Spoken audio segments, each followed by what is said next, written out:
Hello everyone, আজকে আমি দেখিয়ে দেবো কাজুলি মাছের রেসিপি।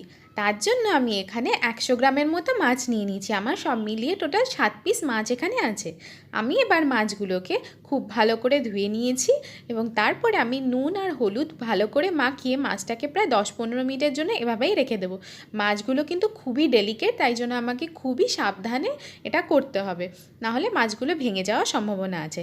তারপর আমি একটা বাটির মধ্যে শুধুমাত্র নুন আর হলুদ মিশিয়ে জল দিয়ে রেখে দেবো।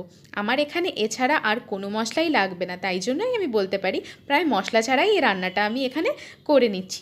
দেখুন, আমি এটা করে একটা আলাদা বাসনে রেখে দিলাম। তারপর আমি ভাজার জন্য তেলটাকে খুব ভালো করে গরম করে নিয়েছি। এখানে আমি প্রায় 2 টেবিল স্পুনের মতো তেল দিয়ে নিয়েছিলাম। তারপরে মেখে রাখা মাছগুলোকে আমি তেলের মধ্যে ছেড়ে দিয়েছি।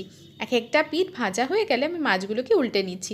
মাছগুলো কিন্তু খুবই ডেলিকেট, আমাকে খুব সাবধানে ভাজতে হবে, আর একদমই বেশি ভাজা যাবে না। একটু হালকা করে ভেজেই মাছটা তুলে নিতে হবে। বেশি ভাজলে এত হালকা মাছের একদমই স্বাদ থাকবে না, তাই জন্য আমি খুবই হালকা করে ভেজে এটাকে তুলে নিচ্ছি। তারপর যে তেলটা আমার রয়ে গেছে সেই তেলের মধ্যে আমি কালো জিরা আর 2টো কাঁচা লঙ্কা চিড়ে ফোড়নে দিয়ে নিলাম।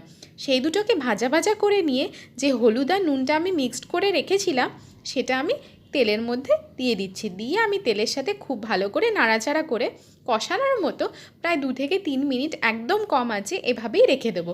দেখুন, তেলের মধ্যে এটাও প্রায় কষার মতো হয়ে গেছে, তেল ছেড়ে দিয়েছে। এবার আমি ফুটিয়ে রাখা জল পরিমাণ মতো দিয়ে নিচ্ছি।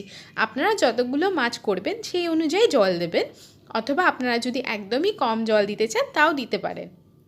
আমি একটু বেশি জল দিয়ে নিয়েছি। তারপরে জলটাকে আমি প্রায় 3 থেকে 4 মিনিটের মতো এভাবেই ফুটতে দিয়েছি।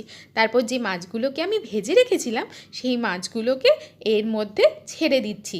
ঝোলের মধ্যে মাছগুলোকে ছেড়ে প্রায় 1 মিনিটের জন্য আবারও ফুটিয়ে নিলাম। তারপরে আমি এর মধ্যে দিয়ে নিচ্ছি ধনেপাতা কুচি। ধনেপাতা কুচি দিয়ে আরও 2 থেকে 3 মিনিট আমি ভালো করে ফুটিয়ে নিলাম। দেখুন, জলটাও টেনে গেছে।